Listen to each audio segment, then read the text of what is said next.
Haki, fruit du démon. Pour surpasser ses adversaires et les dominer par la force, Luffy doit dévoiler et utiliser chaque parcelle de sa puissance et franchir des limites jusqu'alors jamais imaginées. Développer de nouvelles techniques, utiliser de nouveaux pouvoirs, tous les moyens sont bons pour vaincre l'ennemi, freinant sa progression dans sa quête du prestigieux titre de roi des pirates. Des monstres, il en a affronté, qu'ils proviennent de temps anciens, qu'ils aient la prétention de se croire invincibles, ou qu'ils fassent partie des grands noms de ce monde.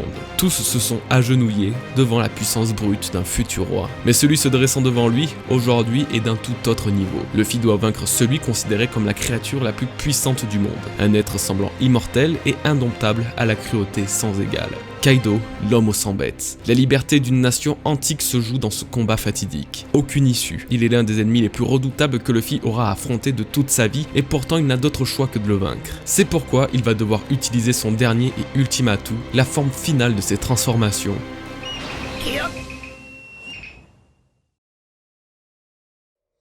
Yo et bienvenue dans cette nouvelle vidéo. Comme vous l'avez sans doute deviné, le sujet principal de celle-ci sera sur le prochain gear de Luffy. Je vais faire une analyse complète de ce sujet pour tenter de prédire si oui ou non, Luffy va développer ce gear tant attendu que l'on nommera Gear 5 pour faciliter la compréhension de la vidéo au lieu de Gear 5 qui est beaucoup moins agréable phonétiquement. Il y aura alors plusieurs parties avec un thème bien précis. La partie explication. Même si on en parle beaucoup, tout le monde n'est pas convaincu de l'utilité d'un Gear 5. C'est pourquoi je veux expliquer son intérêt et sa symbolique qui va bien au-delà de son apport en puissance. La partie sur l'éveil de Luffy. Ici ce sont l'éveil du Gomu Gomu no Mi et du Haki qui seront à l'honneur. Plus que jamais d'actualité, nous allons voir quand Luffy va finalement s'éveiller et surtout pourquoi. Et la partie sur le Gear 5. Luffy a un thème très particulier sur chacun de ses gears. Attaque, forme, référence mythologique, nous allons voir de quoi le Gear 5 va s'inspirer. Toutes ces parties serviront à comprendre comment et pourquoi Luffy va développer cette nouvelle forme et surtout quels seront ses pouvoirs. Je tiens à souligner qu'elles seront particulièrement complètes et longues car cette vidéo regroupe plusieurs théories et informations en une seule. On va pouvoir commencer et rentrer dans le vif du sujet. Je ne vais ni vous demander de passer sur Utip ou de vous rendre sur ma boutique de goodies One Piece, mais simplement de laisser un like si cette vidéo vous plaît, ainsi qu'à vous abonner pour être au courant des futures vidéos. C'est le meilleur soutien que vous pouvez me donner, alors merci beaucoup si vous le faites, et commençons sans plus attendre. C'est une partie très importante pour introduire le sujet principal de cette vidéo. Luffy va-t-il réellement développer un nouveau gear par la suite? Et si oui, quel en est l'intérêt? Il faut déjà différencier un nouveau gear à une nouvelle forme du Gear Force. En effet, le seul véritable power-up que Luffy a subi après l'ellipse venait du Gear Force, une nouvelle transformation dévoilée face à Doflamingo, utilisant pour la première fois le Haki de l'armement qui ira recouvrir une grande partie du corps. Après cela, la plupart de ses futurs combats se solderont par l'utilisation du Gear Force et de ses différentes formes. Car oui, contrairement à ses autres gears, le Gear Force de Luffy se divise en 3 formes connues. Le Bondman, la forme principale de ce gear, sera utilisé 99% du temps. Le deuxième, le Tankman, utilisé une seule et unique fois face à Crackers. Le troisième, le Snakeman, sera la dernière forme connue qui aura servi également une seule fois mais face à Katakuri. Cependant, comme je le disais, seul le Bondman sera réellement exploité. Le but de cette théorie ne sera pas alors de théoriser sur une future forme du Gear Force, mais plutôt de ce que va réellement apporter le Gear 5, enfin, le Gear 5. Alors pourquoi Luffy va-t-il développer une nouvelle transformation?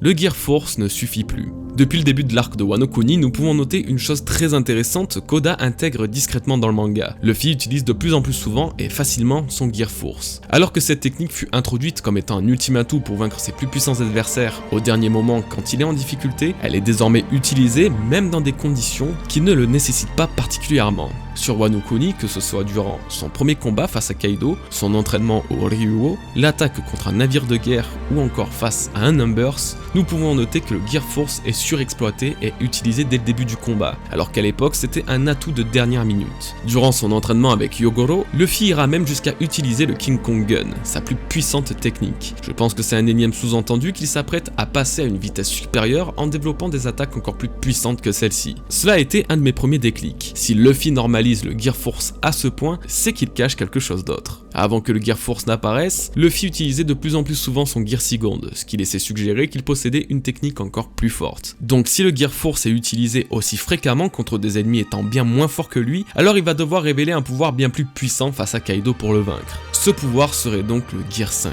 Et puis quand on y réfléchit, Luffy a dévoilé une nouvelle transformation à chacun de ses combats réellement sérieux après avoir développé le Gear Force. Tankman face à Crackers, Snakeman face à Katakuri, n'ayant plus eu d'adversaire à sa hauteur depuis ces derniers, la logique voudrait que sa nouvelle transformation soit face à Kaido durant leur combat. Mais alors, pourquoi le Gear 5 et pas une nouvelle forme du Gear Force? Je pense vraiment que Luffy peut encore nous montrer une nouvelle forme du Gear Force. Après tout, il en a déjà 3 à son actif, une 4ème irait dans le thème. Le Gear Force serait en réalité le Gear aux 4 formes, ça serait un beau jeu de mots de la part d'Oda, lui qui aime tant jouer avec les chiffres. Le Gear 5 me semble être une nécessité et c'est justement cet amour pour les chiffres qui va nous le confirmer. Le chiffre 5 est entièrement lié à Luffy. De sa naissance le 5 mai 1505, au tout dernier chapitre où il se fait appeler le 5e empereur, allant même jusqu'à combattre le Numbers portant le numéro 5 de l'équipage de Kaido, Oda fait absolument tout pour que ce chiffre soit important pour lui. Ce sont quelques exemples parmi tant d'autres, la vidéo de Nina Marie-Joise, la terre natale de Luffy, l'explique à la perfection, donc si vous voulez en savoir plus, libre à vous d'aller y jeter un œil. Le Gear 5, tout en étant un chiffre des plus symboliques pour Luffy, serait aussi la dernière de ses transformations. Notons que Luffy, et ce pour la première fois depuis l'apparition de son Gear Force dans le manga, a changé la position de sa main après son entraînement au Ryuo sur Wano Kuni. Alors qu'il a toujours laissé sa main droite paume serrée et pouce rentré en Gear Force, sa nouvelle utilisation dans le chapitre 975 montre sa paume ouverte symbolisant le chiffre 5 par les 5 doigts de la main. Oda aurait alors teasé le prochain Gear que Luffy a développé durant son entraînement face à Kaido. En réalité, Luffy a déjà été dessiné en Gear Force avec la paume de la main ouverte dans le color spread du chapitre 821, qui était justement sur le thème japonais de Wano Kuni. Aurait-il en tête de dévoiler le Gear 5 sur Wano Kuni depuis tout ce temps? C'est effectivement plus que probable. En tout cas, nous reviendrons sur cette image plus loin dans cette vidéo. Nous pouvons d'ailleurs clore cette première partie explication sur comment et pourquoi je suis persuadé que l'apparition du Gear 5 aura bel et bien lieu tout en étant la dernière transformation de Luffy. C'était un peu long, mais je mets un point d'honneur à ce que le sujet soit complet et le plus clair possible. Désormais, voyons l'éveil de Luffy. Tout comme les futurs Gears, l'éveil du fruit du démon de Luffy est au centre de nos attentes. Stade supérieur des pouvoirs des fruits du démon, évoqué pour la première fois par Crocodile à Impel Down et expliqué par Doflamingo, l'éveil est une particularité que Luffy ne semble pas avoir encore maîtrisée. Pourtant, si Oda a intégré ce nouveau pouvoir aux utilisateurs de fruits du démon, c'est que Luffy aura alors sans aucun doute besoin de passer par cette étape et l'acquérir. Il ne pourra pas continuer indéfiniment à se battre contre des ennemis plus expérimentés dans leur pouvoir. Après avoir affronté Doflamingo et Katakuri qui ont eux-mêmes éveillé leurs fruits, il est certain que Luffy cherchera à éveiller le sien également. En plus de l'éveil des fruits du démon, c'est aussi l'éveil du haki qui prend une place de plus en plus importante. Le haki de l'observation a été le sujet principal de son combat face à Katakuri. Il sera parvenu à l'utiliser de façon à avoir quelques secondes dans le futur et ainsi anticiper l'attaque de ses adversaires. Après sa défaite face à Kaido, c'est le haki de l'armement qui a été au centre de l'intrigue. Luffy voulait apprendre une technique pour briser les écailles du dragon, alors Yogoro lui a pris l'essence même du Ryuo. Il utilisera par la suite sa forme la plus avancée pour que chacun de ses coups soit implosif. Que ce soit le haki de l'armement ou de l'observation, son niveau de maîtrise a donc incroyablement évolué. Et évidemment, il y a bien une raison à mentionner les différents éveils, que ce soit de fruits du démon ou de haki, car l'apparition du Gear 5 signerait également l'éveil de ses pouvoirs. Afin de mieux comprendre l'origine de cette théorie, nous allons remonter quelques années en arrière. Dans 2 vidéos, j'ai prédit indirectement l'introduction du Ryuo et l'entraînement de Luffy pour le maîtriser. En 2017, je mentionnais que le haki serait tout simplement la représentation de l'énergie vitale d'une personne, énergie que l'on nomme chi ou ki en japonais. En 2018, lorsque j'ai théorisé sur les éventuelles techniques du Gear 5 de Luffy, je mettais l'accent sur une capacité qui pourrait générer une impulsion à travers ses coups grâce au haki des rois. 2 ans plus tard, ce n'est pas le haki des rois qui permet cette prouesse, mais le haki de l'armement nommé Ryuo sur Wano et qui rend les coups de Luffy capables d'imploser. Et si on prend la définition du ki, l'énergie vitale dans la culture japonaise, on retrouve une fois de plus exactement le concept du Ryuo. Dans les arts martiaux japonais, lorsqu'un coup est porté, le ki du frappeur est transmis à l'adversaire et provoque la blessure. À ce titre, l'important est plus de frapper un point vital que de mettre de la puissance physique. Lors des exercices de casse de pierre ou de bloc de béton, le ki est concentré à l'extrémité du poing et provoque la rupture. Cette description du ki est exactement la même que celle du Ryuo par Luffy et Yogoro, qui nous explique qu'il n'y a pas besoin d'y mettre toute sa force et que le haki peut être transmis à l'intérieur de l'ennemi pour le faire imploser. Luffy devra contrôler cette énergie s'écoulant dans son corps et l'anime de One Piece aura parfaitement représenté cette métaphore à plusieurs reprises, montrant l'énergie provenant du torse allant se concentrer dans le bras. Ça explique également pourquoi le corps normalement intangible d'Elogia peut être touché avec le haki de l'armement, simplement car cette énergie concentrée atteindra le véritable corps d'un utilisateur de fruits du démon. Plus loin, nous pouvons même retrouver la définition parfaite du haki de l'observation. À travers le ki, on peut sentir l'intention de l'ennemi, ce qui permet de riposter plus efficacement, voire d'agir avant que l'adversaire ait pu lui-même agir. D'ailleurs, le kanji de ki est le même que celui du haki, affirmant une fois de plus qu'Oda s'est bien inspiré de la symbolique de l'énergie vitale, notamment dans la culture asiatique. Toutes ces explications plus ou moins compliquées mènent finalement à démontrer que Luffy a appris à réellement contrôler son énergie, son haki. De chacun de ses combats, il en tire une leçon, et sa défaite face à Kaido lui a montré que sans la maîtrise parfaite du corps et de l'esprit, alors il ne pourra jamais vaincre une telle créature. Cette prise de conscience en soi et en ses pouvoirs est justement la définition même de l'éveil. À travers la maîtrise de sa puissance, Luffy a entamé le processus de l'éveil qui mènera également à l'éveil de son fruit du démon. Cette théorie que j'avais exposée en 2017 se confirme davantage aujourd'hui. Le Gear 5 ne serait nul autre qu'une transformation quasi parfaite où ces deux formes de haki avancées seront utilisées. Le Gear Force a introduit les bases du haki de l'armement et de l'observation, tandis que le Gear 5 sera le condensé de ses formes les plus avancées. En ayant perfectionné sa maîtrise du haki, alors l'éveil du fruit sera lui aussi de rigueur, car vaincre un adversaire comme un Yonko sans utiliser à 100% les capacités du Gomu Gomu no Mi reste actuellement impensable. Durant son combat, Luffy fera alors preuve des premiers signes de la maîtrise ultime de son fruit du démon. Encore une fois, l'hindouisme et le bouddhisme sont des thèmes très présents dans les nouveaux pouvoirs de Luffy. Oda s'est totalement inspiré des diverses cultures que lui offre son pays pour puiser l'inspiration de ses power-ups. Et c'est ce qui va nous permettre de développer la troisième et dernière partie, celle sur le Gear 5. Il serait normal que vous preniez à la légère ou à la rigolade les éventuelles références mythologiques que j'ai citées ou même que je vais citer. Après tout, pourquoi Oda irait-il piocher dans la religion ou dans la spiritualité de notre monde pour faire en sorte que son personnage principal devienne plus fort et dévoile de nouvelles techniques? La puissance dans One Piece, ça reste de l'entraînement et l'utilisation de fruits du démon.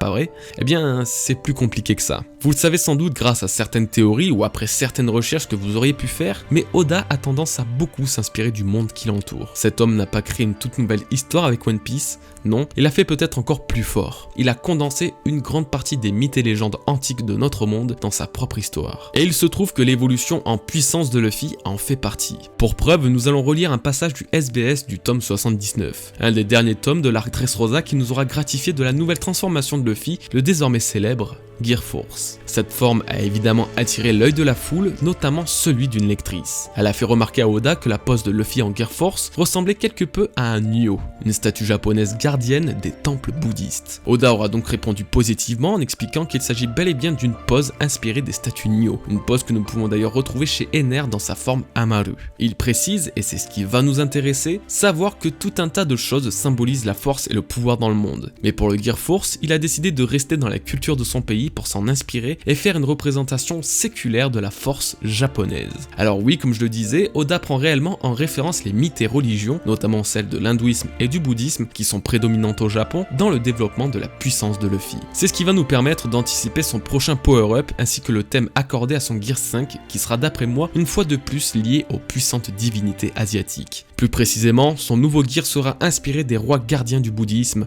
utilisant l'élément du feu pour combattre et chasser les démons ennemis. Laissez-moi tout vous expliquer. Wano Kuni est un véritable condensé de la culture japonaise. La voix des samouraïs, la hiérarchie militaire, les métiers, aucun autre arc n'a eu un thème aussi marqué ni mené d'une telle main de maître par Oda. Il est alors normal que cette culture ait à nouveau un impact dans le développement de Luffy, puisque son principal et unique entraînement, après celui mené par Rayleigh, se déroule sur cette même île et par un local. C'est justement durant l'arc de Wano Kuni qu'Oda aura introduit de nouvelles divinités japonaises symbolisant la puissance pure tout en étant reliées à Luffy, les Myoho. Un terme qui ne vous évoque peut-être rien, mais qu'Oda a utilisé à 2 reprises durant cet arc, lorsque Kiku dévoilait le plan de la bataille d'Onigashima au Mugiwara, tout en mentionnant que Kaido était considéré comme un Myoho par la population. Et plus récemment, quand Yogoro voit en Luffy l'incarnation d'un Myoho dans sa forme Bondman. Si ces déités se retrouvent chez nos deux ennemis Kaido et Luffy, c'est probablement parce qu'il y a une utilité derrière tout ça. Alors que sont réellement les Myoho? Les Myoho sont au nombre de 5. Ils protègent 5 autres Bouddhas en combattant toutes sortes de démons, expliquant leur apparence féroce et ironiquement presque démoniaque. Parmi eux se trouve Fudo Myoho, aussi appelé Akala l'immuable. Il s'agit du plus connu, considéré comme le chef des 5 gardiens sacrés. Si sa pose vous donne un air de déjà vu, c'est justement car Yogoro lui-même a été représenté de cette manière dans les souvenirs de Shinobu. L'aura présente derrière lui symbolise le feu et la colère de cette divinité, prête à chasser les mauvais esprits. Malgré sa représentation violente, il est en réalité un bienfaiteur. C'est à partir d'ici que je vous révèle la vraie nature du Gear 5 de Luffy. Un gear non pas inspiré d'un gardien de temple comme les Nioh avec le Gear Force, mais d'un niveau encore supérieur en étant inspiré des gardiens du bouddhisme eux-mêmes et dont la puissance dépasse de loin l'imagination. En défiant et battant Kaido avec cette nouvelle forme, Luffy prendra à son tour la place de Myoho aux yeux du peuple de Wano Kuni et sera ainsi considéré comme le véritable protecteur de cette île. Par-dessus tout, les pouvoirs de cette nouvelle forme seront entièrement liés au feu et les indices pour le prouver sont très nombreux. Je vous disais plus tôt qu'Oda avait déjà dessiné Luffy en Gear Force et avec la paume de la main ouverte sur un color spread représentant Wano Kuni. Et bien en plus d'annoncer le Gear 5, cette image annoncerait également son élément, puisque Luffy possède un halo de feu autour de lui tout comme Fudo Myoho avec qui nous l'avons comparé un peu plus tôt. Ensuite, Luffy a déjà commencé à utiliser l'élément du feu avec son Red Hawk dans le Nouveau Monde. Bien qu'on puisse penser qu'il ne s'agit que d'un souvenir d'Ace, il est réellement parvenu à générer des flammes brûlant le corps de ses adversaires. Ace qui est d'ailleurs une figure importante de Wano Kuni en ayant tenté de tuer Kaido, symbolisant alors une fois de plus l'importance du feu purificateur face aux démons. Le feu est donc un élément qui a été à plusieurs reprises au centre de l'arc actuel, notamment dû au festival Kurama, le festival du feu, qui se déroule en ce moment même sur Onigashima. Il s'agit en réalité d'une référence à l'histoire japonaise, après qu'un empereur, dû à de violents tremblements de terre dans sa région, décida de transférer la capitale à Kurama, au nord. Le nord étant considéré comme la porte d'entrée des démons au Japon, des feux étaient allumés sur la route pour éclairer le passage et chasser les esprits malfaisants. Un récit qu'Oda retranscrit désormais avec Kaido qui, après avoir créé un tremblement de terre en soulevant Onigashima, souhaite la transférer au centre de la capitale des fleurs, au nord de sa position. Kaido étant le démon que Luffy devra chasser de Wano Kuni, c'est avec la symbolique du feu qu'il le fera. De sa nouvelle puissance naîtra un Gear 5 lié à cet élément, et dont la forme ressemblera à celle de Yogoro à l'époque, celle de Fudo Myoho. Cette thématique pourra alors être reprise jusqu'à son dernier combat contre Barbe Noire. A son tour, Luffy porterait la symbolique du feu et de l'aube dans son ultime combat contre celui qui incarne les ténèbres et la nuit. Le Gear 5 serait alors le Gear ultime de Luffy, qui sera la représentation même de l'espoir qu'il donne aux opprimés en se battant de son plein pouvoir. Le pays du soleil levant verra à nouveau le jour se lever après que ces démons en soient chassés par la nouvelle divinité protectrice de Wano Kuni. Merci d'avoir regardé cette vidéo jusqu'à la fin les bros. Ça n'a pas été évident de mettre à l'écrit les idées que j'ai pu avoir concernant Luffy et son évolution dans cet arc. Pour rien vous cacher, j'ai peut-être encore 3 voire même 4 pages de notes que je n'ai même pas pu encore exploiter. À l'occasion, et si celle-ci vous a plu, j'en sortirai une nouvelle avec toutes les idées que j'ai pu accumuler. Quoi qu'il en soit, que Oda prenne cette direction pour Luffy ou non, ça a été un véritable plaisir de théoriser là-dessus et de vous proposer cette vidéo. J'espère sincèrement que ce plaisir aura été partagé. Un petit commentaire ou un petit like est la meilleure des récompenses. Ne l'oubliez jamais. On se dit à très bientôt les bros, et merci encore pour tout ce soutien permanent. Portez-vous bien. Peace les bros.